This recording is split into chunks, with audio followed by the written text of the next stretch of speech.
حج کے بارے میں دیکھیے قرآن میں اور حدیث میں بہت ساری باتیں آئی ہیں. قرآن میں ایک آیت یہ ہے کہ جو حج کرے تو اس کو چاہیے کہ وہ فلا رفثا ولا فسوقا ولا جدال فی الحج.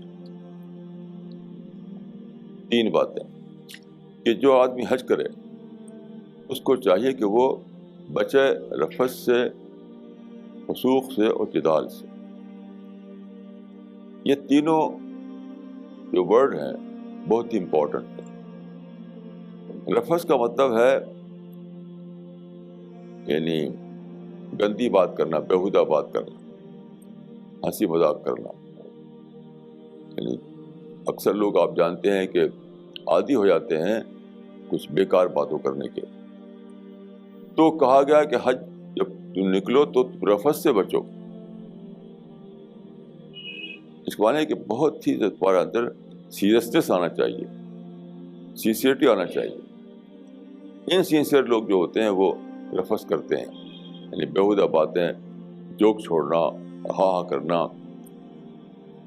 اس طرح کی باتیں کرنا، یعنی چیپ ٹیسٹ والی باتیں کرنا. تو فرمایا کہ رفث سے بچنا ہے تم کو. اس کے معنی کیا ہوئے؟ تم کو بہت سیریس ہو کر حج کرنا ہے، بہت سینسیئر ہو کر حج کرنا ہے. جو مذاق نہیں ہے حج.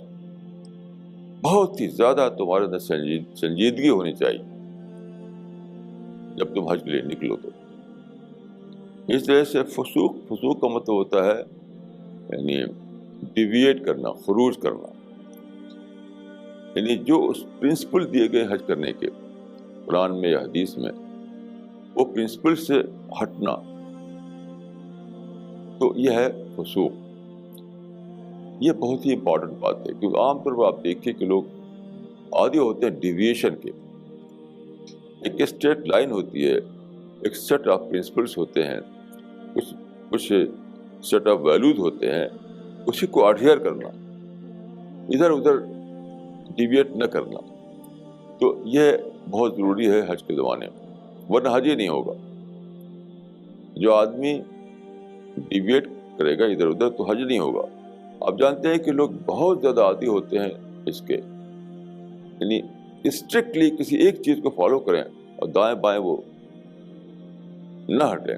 یہ میں نے دیکھا کہ لوگوں میں بہت کم ہوتا ہے.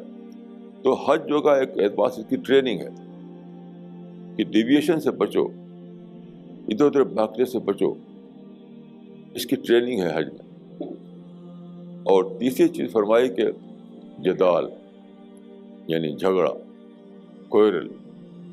تو آپ جانتے ہیں کہ جہاں زیادہ لوگ اکٹھا ہوں تو وہاں کچھ نہ کچھ کھٹپٹ ہو جاتی ہے، کچھ نہ کچھ ڈفرینسز آ جاتے ہیں. It is but natural. تو آپ کو یعنی یہاں بتایا گیا کہ آپ کو بہت زیادہ کاشس ہونا چاہیے، کاشس،